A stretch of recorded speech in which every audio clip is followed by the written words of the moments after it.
Welcome to the Steel Birds podcast, starring your host Corey King and Harry Brockington the fourth, aka Brock. What's Yes, up, Brock? sir. What's up, man? How you doing? We're almost Good, there, good. man. 6 days from the draft. I know Man, this your favorite time of year, huh? yes, man. It feels like it feels like it's gone by quick, but also it feels like it's been like a slow Yeah, burn the type last thing. like 2 weeks, I feel like it's really when people are like, they need to move it up. Like, I can't Right, take right. it. I feel like I'm getting anxious, but like free agency was really good, not just for like Steelers, but like all around. A lot of stuff Yeah, happened, so yeah, I for feel like that sure. helped it a lot, definitely, because I felt like we were just at the beginning of free agency, and now we're about to be at the draft. But yeah, definitely these last few days, you just get like anxious, like antsy type of thing. Yeah, no But doubt. yeah, Yeah. Well, yeah. So today we are going to we're going to break some news. Then we're going to do a full first round mock draft. Do a little like competition. Keep like a scoring system. I created a little scoring system to see right, who right. who does better between the two of us. You And gotta send me then that too, because I don't even. yeah. No, Yeah, I'll break it down to you. yeah, right. And then So since you made it, I need to know how I'm gonna do. you need it in writing. Yeah. Right. Yeah. And then after that, we will do grind our gears. And yeah. So, um, so to start with some breaking news, or I guess recent news, not breaking news. The Eagles extended Devontae Smith through 2028. So he gets he was due like $1 million this year. Then he gets his 5th-year option picked up. Then it's a 3-year contract extension worth $25 million each year. Right. So I'll talk about that more and grinds my gears like that. I was gonna ask you, how do you feel about that? I feel great about the signing, but just like the contract stuff on just the way people talked about it on Twitter was weird to me. So Okay. Yeah. we'll get into it. But I know we talked about that off air about how like that was one of the things you oh wanted to yeah, happen was no, you wanted him to I get love bread. Devontae. Yeah.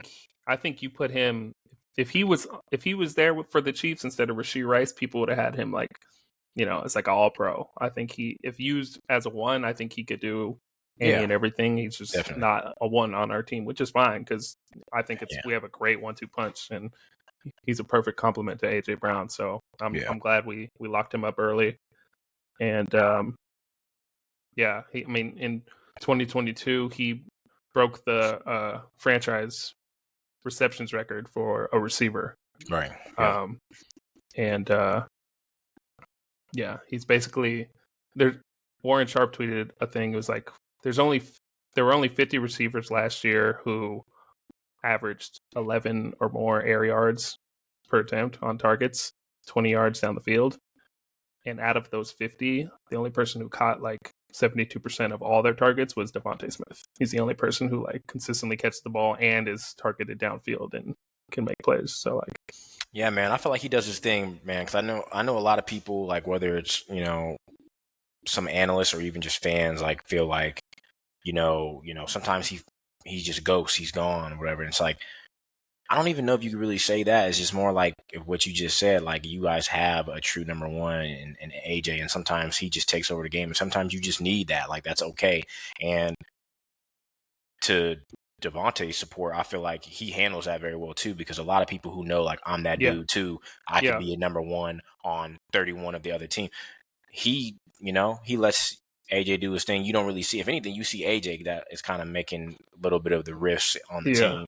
But Devontae just seems like he just, he's a ball player, man. He's going to do his thing. But like when he needs to go off or do his part, he does that. And so I'll give him credit with that. I've heard a lot of people say that, sometimes he's just not even there or whatever. It's like, bro, you got to understand, like, he's not the guy, and he can be the guy when AJ's being the guy too. So you got to understand that, man. Yeah. Like, you saw it in our last playoff game. In the last game of the season last year, AJ was hurt and he had over 100 yards. So right, and went off. So when he's needed, and he said that himself in his press conference. What you were saying, like he knows he's an alpha and AJ's an alpha, but they talk every day and they have a great relationship because they know, like, we got to make sure. Basically, say like we need to make sure we're good because it's like we're both gonna like get at each other and try and like be that nigga, but like competing and stuff. Right. Right. So I'm glad he's the Eagle. And that was another thing, you're going to hear a lot of talk about these players who get drafted over the next week or so. they're going to talk about, like, oh, this guy's small. I don't know if he's going to be able to be able to hold up in the league. And that was a concern with Devontae when he was coming out, and he's only missed one game in the 3 years he's been in the league, and that one game was this year. So, Right, man. Yeah, he's they're a always dog. going to have something. There's something. They're always going to be something that they have to say. Like, there's never going to be just a clean prospect coming out where it's like, because like even now, like you see what's happening with Caleb. Like Yeah, they want to, and I'm gonna talk about this later in my personal grind my gears, problem that I have. But like, there's nothing wrong with dude as a football player, but then now they want to try to put something from the outside to try to make it seem like there's something going on. Same thing with Marvin Harrison Jr. It's just like there are going to be some times, it's not going to happen a lot, but there's going to be some prospects who just you don't really need to. So for Devontae, obviously everything else checked out for him where he didn't have drops. He's tall enough. He's a good height. You just body wise, that was a thing to pick from. Even when Joe Burrow, they wanted to say he had small hands, even though everything else about him was yeah, perfectly fine. So it's like it's always going to be something. But yeah, definitely a great. You guys, the Heisman winner of that year, y'all got to pick him yeah, up. So yeah. Devontae averages 80 catches and 1,000 yards a year. Like, there's not right, much more you can ask ask from for a right, number and two he's receiver. available. Right. And yeah, exactly. Yeah, and then the little bit of other news that kind of affects the Eagles was I don't have the list, but there were like 5 or 6 players who got reinstated yesterday or I 2 did days see ago, that. Yeah. who got suspended for gambling or whatever reason. All those players got reinstated, but one of the players who didn't get reinstated was Isaiah Rodgers, Yeah. who was a corner for the Colts that the Eagles signed after they cut him when he got suspended, because his suspension was technically indefinite, but everyone just Hmm. assumed it was going to be a year, but it may be 2 Right. seasons. So, and he at the like after that happened, people were saying that he deactivated his Instagram, so he may know something we don't, and he may not be playing this year. So, all the more Right. reason why. I mean, I wasn't, I didn't think he was going to save the Eagles secondary to begin with, Right. Right. and But it people would were have been a like, good death "Yeah, piece for sure. yeah, definitely." But yeah, all the more reason to, you know, draft a corner, in my opinion. Right. So Yeah. yeah, um, yeah. So that's basically it I got for news. Let's transition to the mock draft. Yeah, Let's do it. but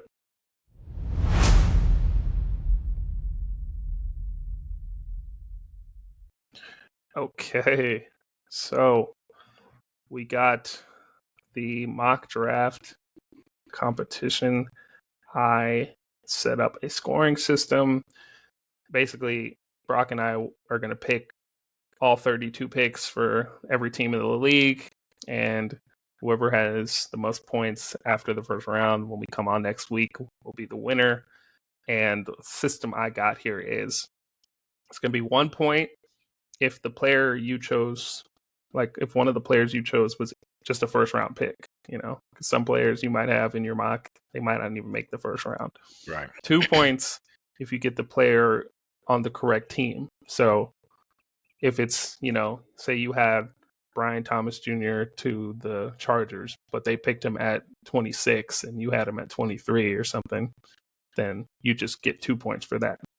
Okay. 3 points if you get the player at the right position. So say you had, uh, Malik Neighbors at 6, but it wasn't the Giants who picked him, it was some other team. You would get 3 points because you had him at 6, but not the Okay. right team. And then it would be 4 points if you get everything right. So the pick, the player, and the team. So like Caleb at 1 to the Bears, that would be 4 points. And Okay. then 5 points if you get all of that right for the Eagles or the Steelers, because those are our teams. To our team. Okay. So Fair enough. yeah. So I'll start us off here. We'll just go pick for pick, and then if we want to talk about it more, we can get into it. But Cool. I had Caleb Williams from quarterback from SC going 1 to the Bears. You had the same?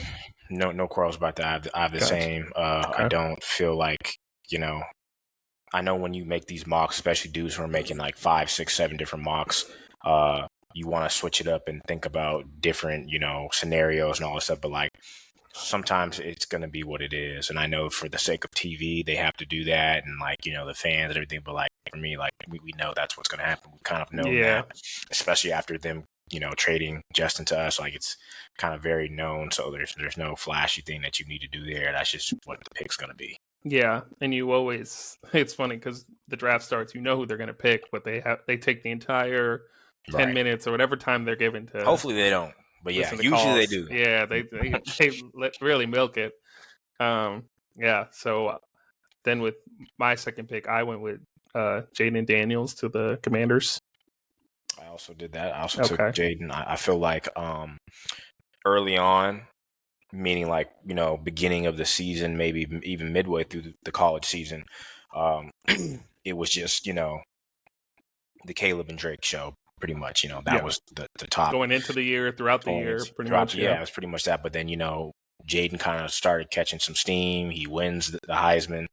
He just showed a lot of just over the, 5 years of him being in college, just a lot of, progress. His running ability that he's shown, that has kind of put him over the edge with Drake. I believe his footwork, when you watch his film, is better than Drake's. And that's kind of one of, it's, he doesn't have many, but that's one of the knocks that Drake, is getting, is that his footwork can be a mess a lot of the times, which makes him miss really easy throws because he has a really strong arm, but sometimes he misses the easiest one. But it's because of that. So yeah, that's some Carson Wentz stuff right there. Like, because sometimes your base is really wide and you just sail throws. Like, when it should people be don't understand that's easy. The basis of how you're like going to each target, you know what I mean? So it's like if you're off balance or your feet are not set, that can make a throw sail, or it can go into the dirt type of thing. I feel like Jaden, mechanic wise, is a little bit ahead of him. And he can run. Right, his running ability. Drake is an athlete in himself, but it's not. They're comparing Jaden to Lamar, like that's his comp, and I don't even believe. I don't like that comp. Yeah. I don't like that comp, but I'm saying like. Drake is getting compared to like Justin Herbert and Josh, and they can run, their athletes in their own right, but it's like a little bit different, you know what I'm saying? Yeah. So I feel like they're just saying like, that's the caliber of athlete that Jaden is. It's kind of in the realm of Lamar, even though, we don't appreciate that comparison. So yeah, I got Jaden there. I think that's a lock. I think he's going to overtake Drake in that sense. So yeah. I have been seeing on Twitter, like the gambling odds have kind of shifted recently, which is interesting. They said like before it was like Jaden was a lock, but now it's kind of going back to Drake. Yeah, so we'll see. And then with the third pick, I went with Drake May to the Patriots. I did as well. You did? I really feel like those three picks are a lock. There might be some discrepancy between Drake going second and Jay, but I feel like as far as how it's going to go, we should have those three teams. We should get our need 4 QBs. points. Yeah. Right. Yeah. With that. And right when Jared Mayo was hired, he did an interview in the interview. And, a lot of this stuff that they do throughout this process is, smoke, obviously. But he was interviewed and they basically said, well, we don't expect you to answer this, but, how do you expect to take that first pick? It's your first time being the head coach. Like, what do you expect? And he was just like, I can't really tell you, obviously, as you said, what the pick's going to be, but it's going to be the most important position on a football team. And, like, obviously that's QB. So it's like, I feel like no matter what, the pick for them is going to be QB. Now, we've heard, some people say that maybe they're not ready, to take on a rookie QB, and maybe they go in a different direction, build the team up first, then take a QB. And I completely disagree with that sentiment, just because I can understand, the, I guess, fear in setting up a rookie QB for failure, because if you get him, with one of the worst rosters in the league, you're surrounding him with no talent, right? So. And having, I understand. I'm not disregarding that. Yeah, but when you have the crop of QBs that you have, it'd be very different if the 25 class was the 24 class. Then I could kind of agree with that, because it's like that class is a little bit weaker, and that could be understandable. But with the 3 top dudes that you have, there's just no way. And some of the dudes that are, 4 and 5, QB 4 and 5 are better than QB. They're going to be better than the QB 1 and 2 of the following class. So I just don't feel like you wait. I feel like you get, Drake. And even if he struggles a little bit, that's okay. Get your Yeah. QB at least, and then go on with that. So I'm not Yeah. agreeing with that, and so I think Drake is the pick there. Yeah, they could go a bunch of different ways because Yeah, like they have a brand new coach, new GM, whole new culture. They got to get past the Belichick and Brady era, and yeah, if they hit on a QB, then that'll just help speed up the that'll speed process. it up. So that's why I feel like just Yeah, go ahead and do that, and go from there. yeah. With the fourth pick, I went with the Cardinals drafting Marvin Harrison Jr. Okay, Okay. and I'm off air, but in January made my first mock. Just wanted to do something before before everything kind of got crazy, and that was my pick back then as well. But now hearing about how the Cardinals, they're kind of more open for business with that pick, and you heard yesterday the Commanders GM saying that regardless of what they do, they're not moving from that slot. He's made it clear like he doesn't see them doing that. Now with the Cardinals, I feel like the feedback from them has been like they're kind of more open to that. So for me, I changed that from what I had it back then, and I went with a trade with the Vikings. We obviously saw them get those 2 first-round picks, 11 and 23, and so I have them trading with the Cardinals and the Vikings taking their QB of the future, JJ McCarthy, Michigan. Nice. Yeah, I could definitely see that. Just the only thing that made me hesitant to that is just knowing my stats and all the nerd shit that I do. Definitely. There in the so far in the NFL draft, there's never been 4 QBs taken with the first 4 picks. So Right. that made me think like, I don't. This could be the year. This could be the Right. first time It's the ever. first time for There's everything. 1, 2, 3, Yeah. 4. So Yeah. yeah. But I think they'll just stick with Marvin. They want him unless they had. I feel like unless they had a plan to trade back and then trade back up to get him or Rome, then Right. I don't see them trading out of it. But yeah, I could definitely see that. Yeah, I personally wouldn't want to do that, and I agree with you on that. But I just, as we're getting closer to the draft, I'm kind of hearing that they're open to do it, which that's crazy to me. When you have the wide receiver holes that they currently have, it's a no brainer to go and pick Marvin Harrison Jr. But they're obviously open to it.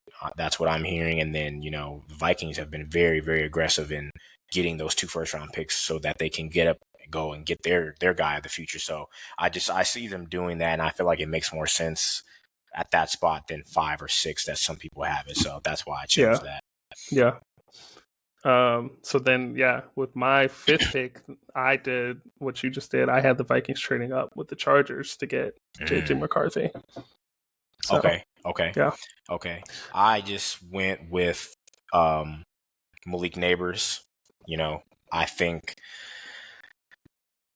I think either way, because of what people are saying about what Jim Harbaugh is going to want to do with the Chargers and kind of bring what he did at Michigan to them, which is be very run heavy. I think they're going to go offensive lineman, or because they have a big hole themselves at wide receiver, and that's why I have them taking Malik. But I am, to go against what you just said, I just don't feel like they trade out of that spot because it's a new regime and they have too many holes now that they've made themselves to start over for them to not be in that prime spot to take the best person, whether they're going to take Joe Alt, whoever they feel the best offensive lineman is, or to fill that wide receiver need. So I had them taking Malik Neighbors from LSU. I think they've got to get some type of weapons for Justin Herbert. I feel like his talent has already kind of been wasted a little bit from what's been going on there.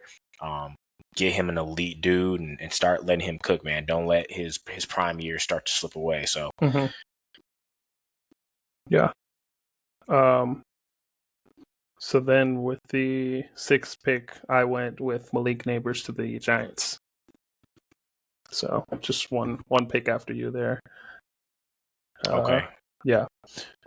Get that's another team with some receiver holes that needs help. So, True. And they could go either way. And I made a mistake. I did Marvin Harrison to the Chargers, and so we chose the same. We both have Malik going to the Giants. But what I Gotcha. said, I still believe, like, the Yeah. Chargers need to have. But yeah, to your point with that, the Giants, they could go opposite way and choose quarterback to move on. But they just paid, Daniel Jones, and even if they choose a guy in later rounds that ends up, taking his spot, I just don't see them passing up the opportunity to get a weapon for whoever should be the guy. Yeah. And so I feel like, Malik Neighbors, he's gonna be ready to start right away. He's gonna be an elite dude right away, barring any type of injuries. He can run every route. He has the speed. He has the size. Dude is strong, violent at the catch point. So I feel like that's a perfect pick for them. Yeah. Him and Marvin Harrison Jr. are both 1As. 1A, 1B. I don't think I don't think you could go wrong with either. Nope. So then with the 7th pick, I went with Joe Alt, the tackle from Notre Dame, to the Titans. We have the same on that as well. I believe that they need to start, building around Will. I think Will is going to be the guy. I'll give him his credit, with the games that he came in. I really didn't see the hype that, some of these other analysts like Mel Kiper Jr. had from him coming out of Kentucky. But I will say, in his junior year where he was a lot better statistic wise, he had a lot of weapons around him that ended up going to the NFL. And then his offensive line was a lot better and they ended up going to the NFL. So then for his senior year, he didn't really have that core group around him, which kind of, you could kind of see how his stats dropped off, and he was kind of injured during his last season. So I feel like, kind of give him the kind of type of squad that he had in his junior year, and, maybe he can cook because he's shown he has the arm, he does process very well. So yeah, I think that's a great pick there for him. Yeah. And they made the right free agency moves, getting Calvin Ridley, Right. Tony Pollard was coming off injury last year. So like once he said he felt like himself, I think I forgot. I think I said on the pod, it was like, he said he started feeling like himself like week 14 on or something. And since then, like he was actually the highest graded running back per PFF. So like, I think Tony Pollard's going to have I think Tony Pollard's going to have a good bounce back year for them. Definitely. And, with a good tackle now and Calvin Ridley, like watch out. So, right. At 8, I had Dallas Turner going to the Falcons, which I agree. They haven't had a premier pass rusher. And so I have them taking a pass rusher, but I have Liatu Latu from UCLA. I think going back to 1A, 1B, I think Dallas Turner and Liatu Latu are that for the pass rushing position. But for Latu, he just has so many different toolkits that he can tap into with his pass rushing game. And Dallas Turner is more of the elite rusher, where he's just the extremely athletic dude, and he's powerful. But Liatu is kind of more of like the technician of the position, and he has just a lot of different techniques that he can tap into. And I feel like he's going to be a little bit better right away as long as he, can stay healthy. He does have an injury history there, but I haven't taken Latu. Yeah. My logic with it more was like, I know that Raheem Morris likes to, drop his edge rushers into coverage, and Dallas Turner is one of those players who did that a lot at Bama. He was able to do that, and he graded well in coverage. He was tied for 7th in coverage grade among edge rushers. So able to get out there and cover, and I think that'll align well with what the Rams are trying to do defensively. I mean, the Falcons now, not the Rams. Yeah, right. Came from the Rams. Yeah.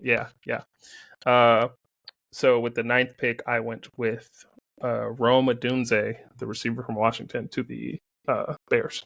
We just got all the wide receivers like locked up. Like that. But I have Chicago taking Rome as well. Know that they have the Bears have DJ Moore and why am I blanking on his name? Allen from Chargers. Keenan Allen from Chargers. They have him, but Keenan on the later years of his career, great. He's still going to be a threat, obviously, in the passing game. But DJ Moore is obviously going to see a lot more of those double coverages. But then having Rome there as a third wide receiver, I think it can be very scary.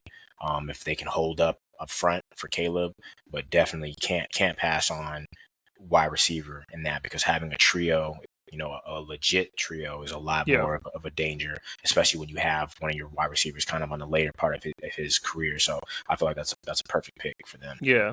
And me and you talked about it off air, like, when the Keenan Allen move first happened, I was hoping that they weren't going to be satisfied with just that, and we're going to draft a receiver. And I think that was part of your concern. It's like, if they think Keenan Allen and DJ Moore is enough, like, they need. I don't think that's ideal. More. So yeah. Okay. With the 10th pick, I have a trade. I have the Los Angeles Rams trading up to 10 to select Brock Bowers, the tight end from Georgia. Wow. Okay. Yeah. I think this is the Rams' first round pick since 2016 when they selected Jared Goff, and I think you're crazy if you don't believe that Sean McVay wants an offensive player, and he's the Rams have historically been a team that says fuck them picks, so I think they're definitely a team to watch out for to trade up and try and get a really elite playmaker. So I think a tight end is a big need for them, and I think Brock Bowers is a guy that can cook in that offense. So that's what I had them doing there. Yeah, definitely agree, because I know all the picks that Sean has been a part of, that they're good. They've been on the offensive side of the ball. So I do agree that whatever that pick for them is going to be the offensive side for sure. For me, we got same player, but I took the Jets staying at 10, and they're going to take Brock Bowers. I don't agree with the pick that I have for them. I think they should shore up the line a little bit more. I don't think two guys that have had injury history and they're both on the older side is going to be enough. And you already saw what happened with your 40-year-old quarterback getting injured and not having the protection they needed. So I would have went there, but I think for what they're going to do, they're going to want to put as much weaponry around him as possible, so he has all the tools that he needs to score a lot of points for them. So I have Brock Bowers going to the Jets. Yeah, I like that. At 11 now for me is the Chargers, because they made that trade with the Vikings. So I have them selecting J.C. Latham, the tackle from Alabama. Okay. Yep. That's a great pick. I don't think he's going to get outside of the top 12 or 15. A lot of squads like him, and all the teams he met with on his visits have all been teams that are inside that top 15. So I definitely think he goes early. For me, that was the trade with Minnesota with the Cardinals. So I have the Cardinals at 11 taking A.D. Mitchell. They don't get they're picking Marvin Harrison Jr., but they need a premier wide receiver. They have huge holes there. Obviously, Marquise Hollywood Brown going to the Chiefs. They ended up trading away Rondale Moore to the Falcons. And so don't really have a clear number one wide receiver. And so I think A.D. Mitchell steps in right away with that 6'2" frame, the speed. He ran 4.35, and he at least gets that wide receiver one slot for them. They need more help, but that at least shores up that. Yeah. With the 12th pick now, I have the Broncos selecting Byron Murphy II from Texas, the tackle. Okay. Mm-hmm. Okay. For me, I have them going Bo Nix. Bo Nix. Oh, Oregon. shit. QB, yeah. Okay. I know, he's been linked to them a lot as the draft has gotten closer. Reason for the pick is just they don't have a second round pick. And for me, they don't have their QB. They can say whatever they want about Jarrett Stidham. They can say whatever they want about Jarrett Stidham, but at the end of the day, unless you are purposely trying to, get a top pick so that you can do it next year, that makes no sense. And for me, the type of coach that we've all, seen Sean Payton to be, he's an aggressive dude. He was frustrated with Russ last year. They didn't get along. So I think he goes and he gets his QB of the future. And he, like I said, not having that second round pick, he has to be aggressive and get it as soon as possible. So I got him taking Bo. I can see that. Okay. With 13, I had the Raiders selecting Terrion Arnold, the cornerback from Alabama. Great pick. That's my CB1 on my board. I know Quinyon Mitchell destroyed everything he possibly could to raise himself up, but I think Terrion is just a little bit more refined, and he was able to do it in the SEC. So I think that's a great pick for them. Yeah, you need an elite corner in that division. You're going against some dogs at receiver. So right. Yeah, and they don't have a CB1, so that's a great fit for them. For me, I think their other huge need obviously is at quarterback. Their head coach has been on record saying Gardner Minshew. Not even Gardner. I mean, he's been on record saying that Aiden O'Connell, he did enough to be the starter, and then I guess Gardner has to beat him out to even try. But the position is Aiden's. That's what he said so far, and I just I don't believe that. I think that's more smoke and mirrors. And so I have them taking Michael Penix Jr. from Washington. He went on an official visit there, 30 visit there. I just think with Devontae Adams there, if they're able to get some other young receivers later in the draft, with the way he throws the ball, his accuracy, the strength of his arm, they're not gonna have a problem, racking up yards, and they just need that, especially as you just said in that division. You gotta, pretty much fight fire with Mahomes and whoever the Broncos ended up getting. So I think that's just the move for them. They've got to get their QB of the future, and I know a lot of teams think it's smarter to wait, but when the QB class is good, you gotta hop on it. You do. So that's what I got them taking. Gotcha. Okay. So now we're at 14. I had the Saints selecting Talise Fuaga, the Oregon State tackle. Okay. Just sharing up that O-line. Yeah. They need help at a lot of positions, but I just had them taking one of the better players available. Right. For me, just because of their history of how they draft, I had them taking Byron Murphy II from Texas, D tackle, and that's no knock to Byron. He's the best defensive tackle in the class, in my opinion. But sometimes even though they have premier needs, they tend to go with who they believe is the best player available, or who can be like a cornerstone of their franchise, and sometimes they don't always make the greatest decisions. So I have them taking Byron in that situation. Nice. With the 15th pick, I have the Colts taking Quinyon Mitchell, cornerback from Toledo. Okay, so we were the same in the mindset there. I had them taking a corner as well, but I had them taking Terrion Arnold from Alabama. So I think we both agree that cornerback and wide receiver, they really only have Michael Pittman as a true threat so far. I know they drafted some guys in Alec Pierce and Josh Downs, but they didn't really emerge as two. Josh Downs had a very decent rookie season, but as far as a true threat, it's really just Michael Pittman. So they could have went wide receiver, but I believe that next need is cornerback. They love aggressive corners, and both Quinyon and Terrion are both that. Great, ball catchers too. If they have the opportunity to pick the ball off, they're going to make that interception. So I think whichever player they get for that will be great for their defense, but definitely should be a corner. Okay. So now we're at 16, and I had the Seattle Seahawks selecting Troy Fautanu. Fautanu, Fautanu, my fault. The tackle from Washington. Yeah, I'm just a stickler for the names now, because you watch other people and they feel like you got to get their names right. You know what? Yeah, fault, you'd want to get the name right. 100%. Because it's like, if people can say Galileo and all these other fancy names, then I get can my say name right. Yeah, and it's on the back of your. It's how is it? Troy Fautanu.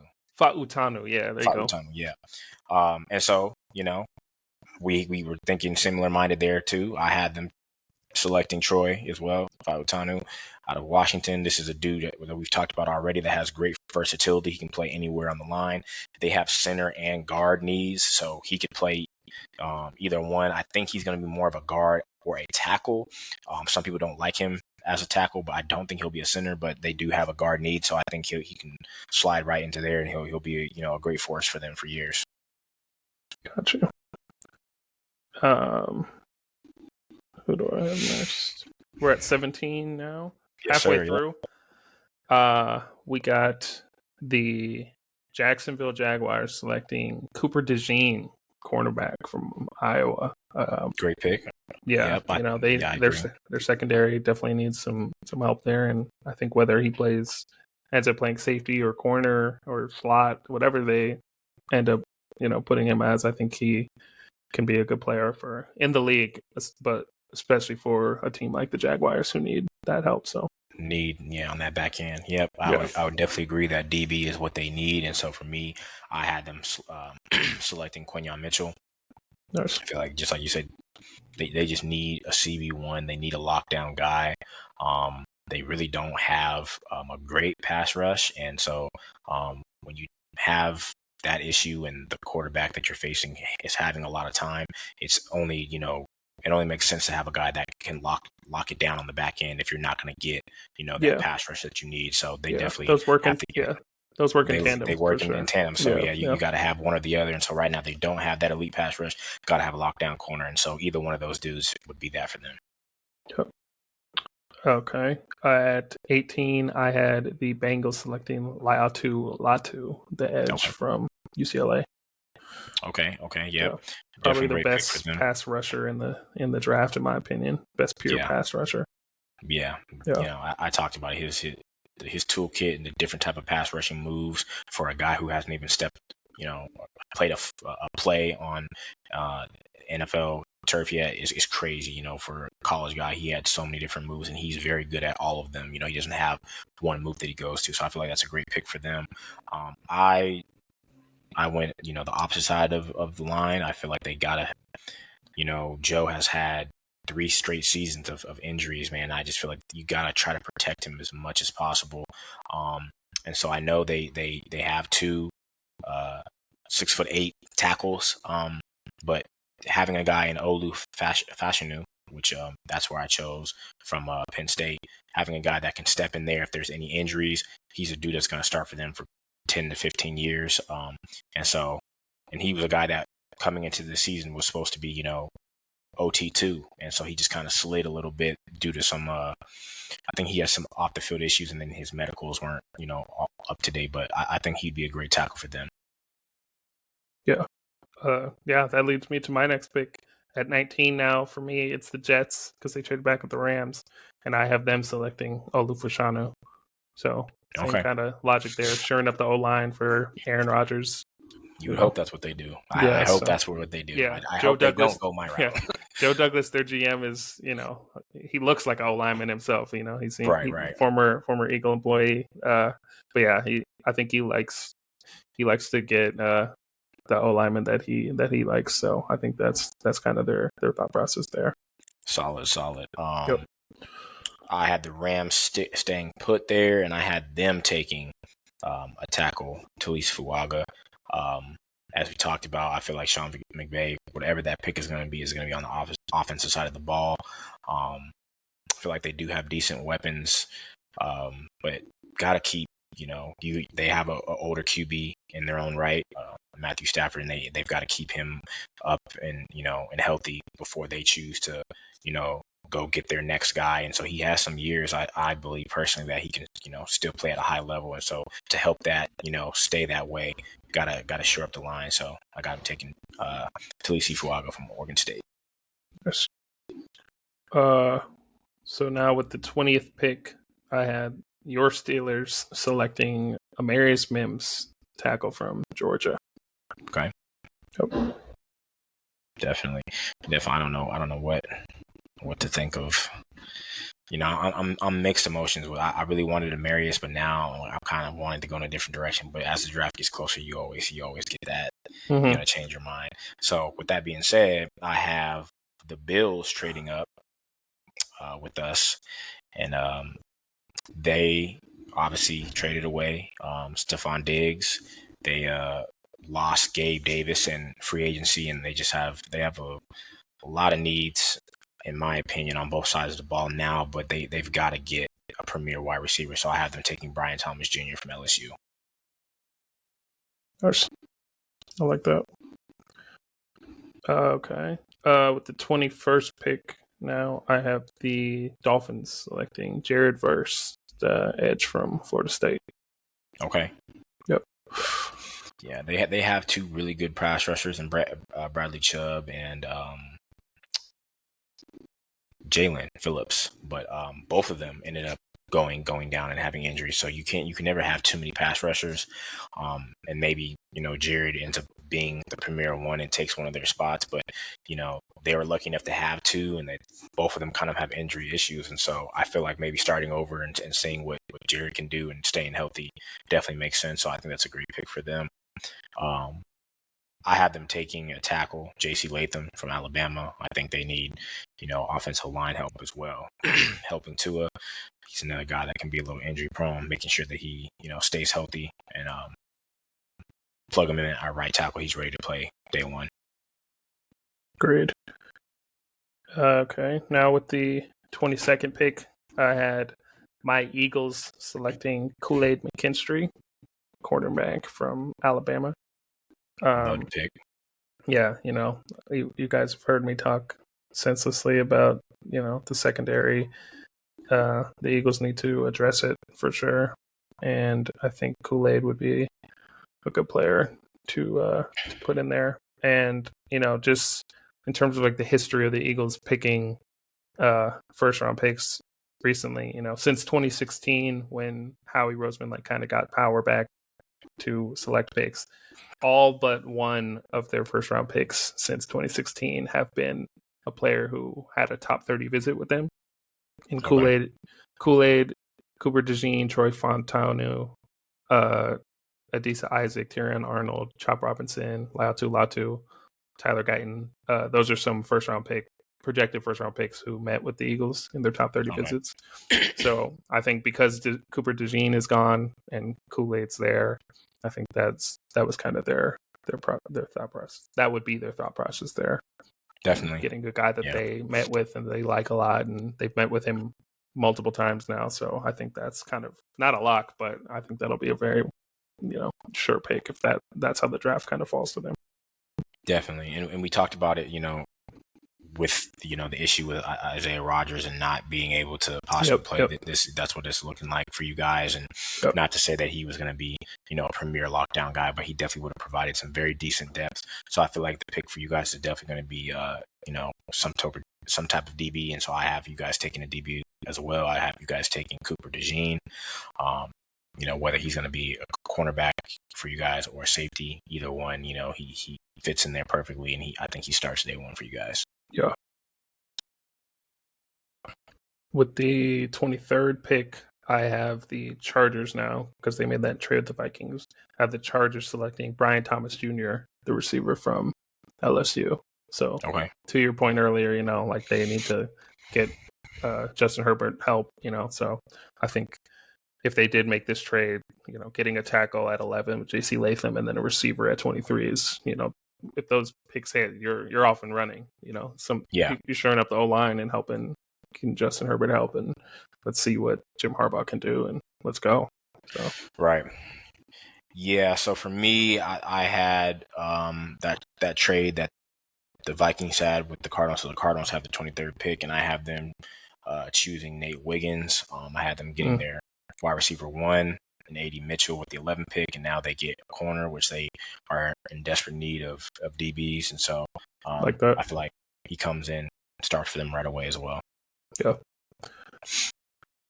With the 24th pick, I had the Cowboys selecting Tyler Guyton, the tackle out of Oklahoma.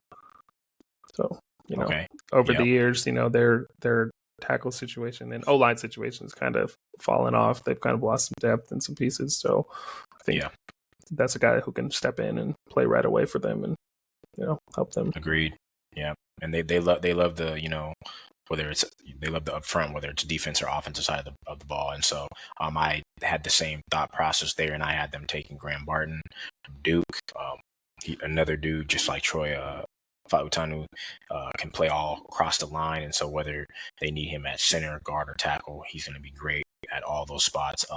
Struggled a little bit at tackle, so I do believe, just like Fa'utanu, that he's going to probably be a center or a guard, but either way, they could use whatever he's the best at. So I do believe they'll go offensive line there.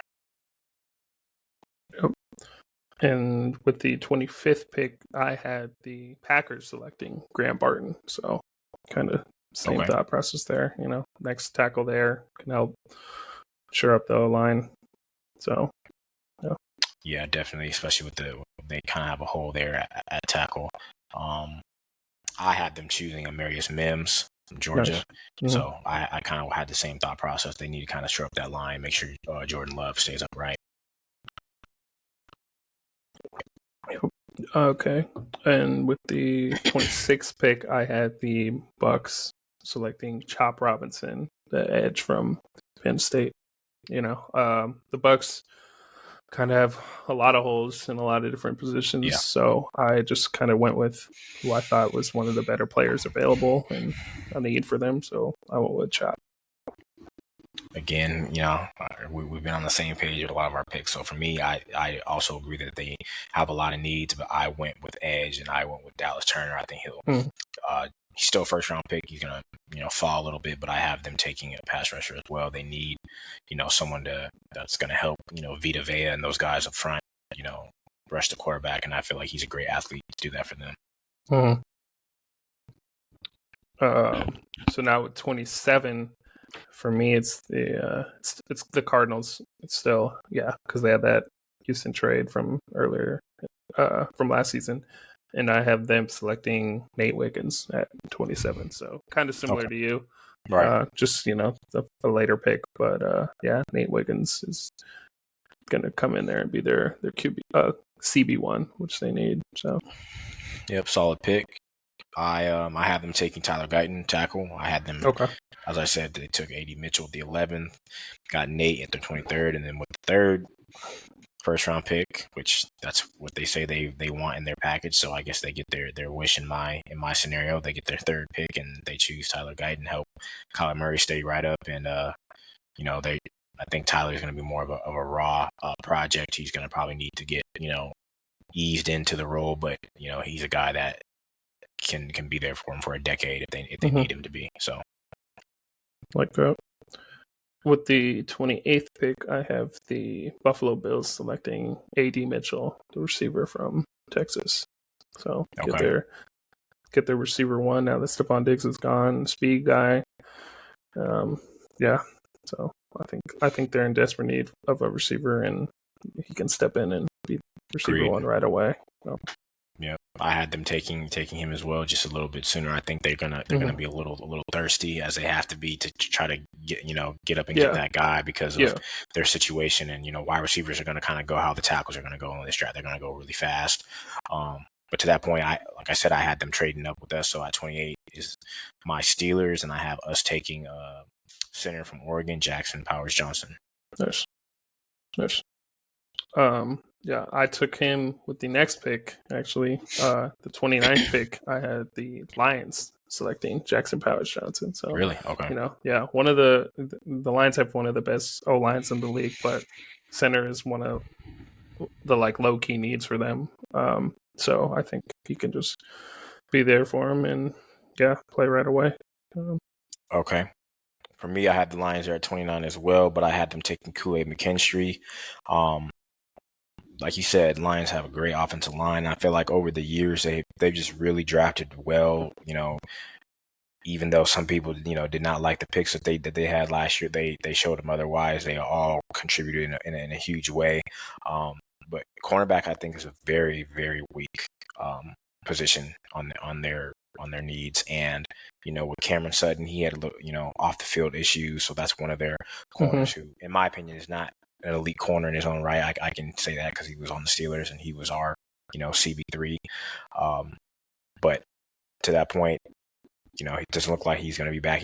They released him. I don't, see them re-signing him. And so they just need a really, a lockdown corner. And so I had them taking Kool-Aid, and I think as we already said, he starts right away and, provides that Lions, culture that has already been, created there. And I think he fits right in for them. Yeah. Yeah. Another Bama DB for them. They had Brian Branch last year. Now, Right. Kool-Aid, that's a good duo there. With the 30th pick, I had the Ravens selecting the D tackle from Illinois, Jerzon Newton. Okay. Yeah. Yeah. He's definitely a guy at the beginning of the process that was mocked a lot in the first round. Recently has been in that conversation, but it's just because of his medicals, having that injury. But he recently worked out, and just like Cooper was able to do with his injury situation, he, killed his workout. So hopefully that's able to, let him get back into that first round conversation. But whoever gets him is getting an insane athlete, because at the D tackle position, he's, very similar to Byron Murphy, very, angry, violent pass rusher. So great pickup for the Ravens. I have the Ravens selecting Xavier Worthy, wide receiver from Texas. I believe they finally hit, in my opinion. I got to be a Ravens hater and being a Steelers fan, but I will say that they usually don't get wide receiver right. They've had issues with really locking down a main wide receiver one, but even like creating a duo or a trio. And I'll give them their credit. They really did hit in Zay Flowers. I think he's going to be a great addition for years for them. But yeah, get him a running mate, and Xavier Worthy, 4.21, broke the combine record. Another speed guy, just like Zay. With both of them in the offense, I think they become even more dangerous. And so I got them taking Xavier. Yes. With the 31st pick, I had the San Francisco 49ers selecting Adisa Isaac, the edge from Penn State. Okay. Yeah. Okay. So, wow. Okay. That's a reach. That's a big surprise. Yeah, I didn't see that. Yeah. They do love their pass rusher. So I don't think position wise that's crazy at all, because they're a team that, whether it's on the offensive side of the ball or the defense, they're going to prioritize the big guys. So I definitely agree there.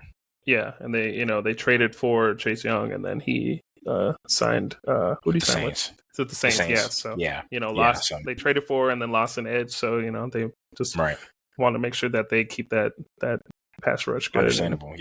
So definitely agree with the position. I don't know about the guy, the player, but they'll definitely can see them going edge. But I had them on the other side of the big guys with the offensive tackle and Jordan Morgan from Arizona. They kind of have a weaker point at right tackle, and I think pairing Jordan with blanking on his Trent Williams name, Trent Williams on the left side, that's, and he can even mentor Jordan, but I think Jordan steps in right away, and that's a huge get for them. So either way, whether they go offense or defense on the line, I think it's going to be one of those picks.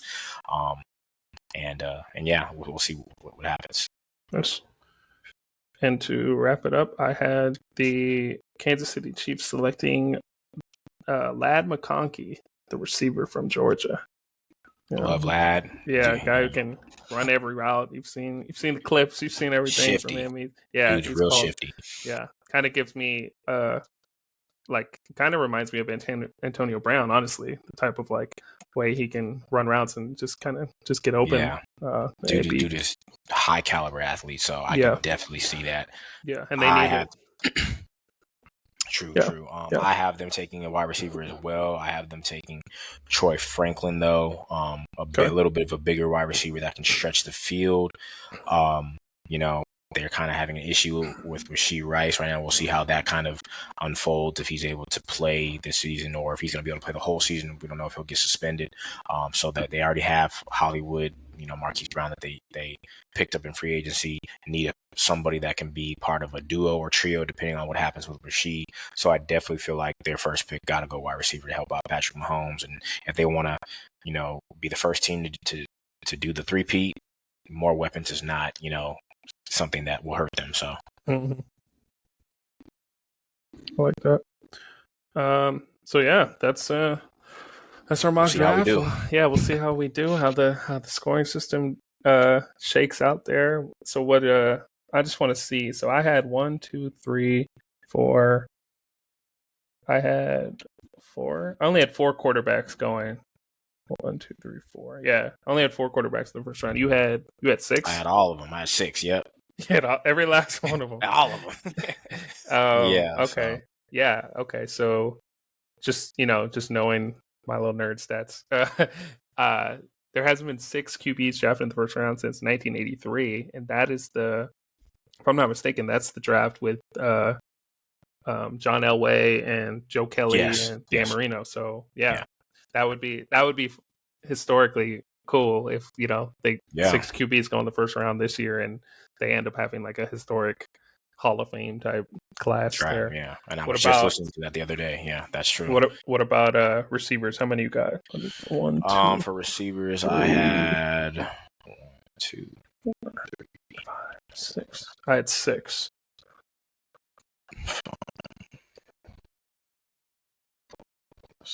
I had 7.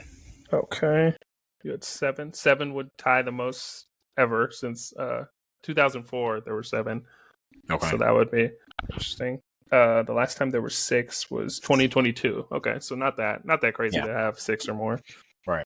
And then what about tackles? I had 1, 2, 3, 4, 6, 7, 7-ish, 8-ish. Let's see. I guess just O-line in general. I had 9, but yeah, there's just certain O-line. guys Yeah. that are not going to play the tackle position. Yeah. But yeah, I had 9 offensive linemen going. Yeah, there was 9 O-linemen going in 2022, so not too crazy either. The most in the NFL draft, the most O-linemen taken in the first round is 10 in 1968. Okay. Okay. Yeah. I I don't feel like any of the positions like that we're talking about cannot break those records just because of what football is today. You know what I mean? Like, oh yeah, for sure. QB position is coveted. Wide receivers, you need to protect, your quarterback. So I feel like we definitely could see to your point, a historic draft where all these numbers are being, being beat. Yeah, why not? Why not? Let's have some fun with it. Right. Yeah. So, and then what? We only had 1 tight end in the first round, 1 D tackle, basically, for both of us. Yeah, I had Brock was the only one, and then I had. I think had 2. you had 2. You had Byron and Newton go. Yeah, I just had Byron going first. Nice. Okay. Well, yeah, we'll keep you guys posted on who does better between the two of us. But if you guys want to join in on the fun, DM us your own mock drafts, and we can see how you compare. We can do a little competition there between all of us. So yeah, let's now transition into our grind our gears segment and wrap this thing up if you're ready. Yep, let's do it. So.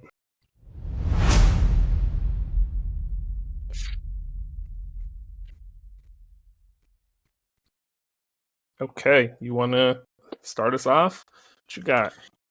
Yeah, man. So for me, my grind my gears this week is gonna be.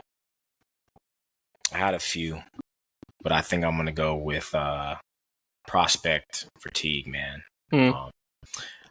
I'm just getting sick of when everybody on the planet that follows the sport knows that a certain guy should go high and should test well and should do this, that towards, the end process when the draft's getting ready to start, it's like they have to try to find something to make it seem as if this dude is not who he is. And the prime example of this is Caleb and Marvin Harrison that I talked about earlier. And it's like, they wanted to critique Marvin on him not testing and him not wanting to do. Well, guess what? For 3 years straight, he outperformed what he needed to do. Mm-hmm. He's shown that he has no weaknesses, not injury prone, didn't have off the field issues, can run every route, big, strong, height wise, everything. And so it's like, I think him focusing on just trying to be better for whatever team, drafts him. Why is he being knocked for that? And I'm even seeing that, because obviously, as we talked about, Malik is kind of seen as the 1A to him. And it's like, people are saying, well, yeah, now Malik definitely is going to go over him because he at least tested and everything. And it's like, well, I don't think people were really talking about Malik for 3 years straight.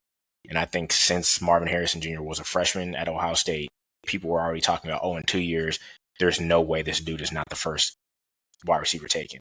And so for me, it's just like the prospect fatigue thing kind of, we need to chill out with that. Like, it's okay that this person is being talked about over the other prospects because they earned it. You know what I mean? They put the tape there, and that's the only reason why we're talking about them in the first place. And I don't think there's anything wrong with that. So for me, it's just like, we got to stop that and give these dudes their flowers. And if you want to talk about sleepers in the same position as that player, or, you know, talk about other, you know, prospects, that's perfectly fine. But don't, you know, deteriorate what they've done just because it's kind of like people are tired of hearing about them. That I don't feel like that's fair. You know what I mean? So yeah. And like, in some cases, you know, if it happens to like actually affect draft stock, you're costing these kids money, man. You're costing these dudes money to, you know, talking down on them, and, you know, their draft stock drops, and that's the difference between a couple million there. It's life changing. So no, I agree with you. I'm with you. And then mine was just, you know, with the Devontae Smith extension, just what really grinds my gears is just like how people just are they want to be so quick to just like get that tweet out and, you know, like be right and act like they're all insiders, that like you just get the information wrong. So I got on Twitter and I was seeing, Devontae Smith got a 3-year extension. He's making as much money as AJ Brown now, and AJ's going to be upset and he's going to want to trade. It's like, wait, hold on. I was like, wait, it's an extension or a new contract? Like, what? I didn't even understand the numbers at first because I wanted to make sure I understood it before I started tweeting out nonsense. But then you see people doubling back and being like, oh, actually, this is what really happened. So just so everyone understands, like, Devontae Smith was due $3.4 million this year, and he's getting that. Then next year, they're picking up his 5th-year option, which was going to be 15.5, basically 50.6 million. And then after that is when his extension kicks in, which is going to be 25 million a year from that point on.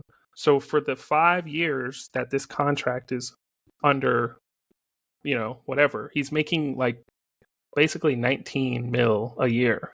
But people were saying, oh, he's making 25 mil a year, just as much as AJ. How's AJ going to feel? It's like, well, first of all, that's not true. Second of all, AJ doesn't care.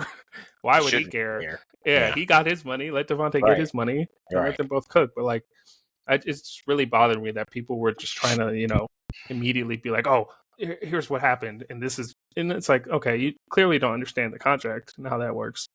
Right. And also, you're just trying to like stir up drama and, you know, cause these dudes to like have a riff when there is none. Like the usual, just so unnecessary. So that just really bothered me. Yeah, just we don't have to rush to like be right and try and create the stuff. First one to break stuff. Yeah. Just, you know, let's sit back and understand what we're saying here, and then we can have our opinions. So do things the right way. Yes. Yeah. I know it's a crazy concept. Is that so much? Is that too much to ask? Yeah. So that's all I got, man. Let's wrap this thing up. You know, follow us on socials at Steelbirds Podcast on Instagram. Follow us, or me and Brock on Twitter and IG at @SportsEK, at Brock_IV, and catch us next week. Draft starting. 6 more days. Yeah, man. Yeah. And we'll catch you guys. Peace.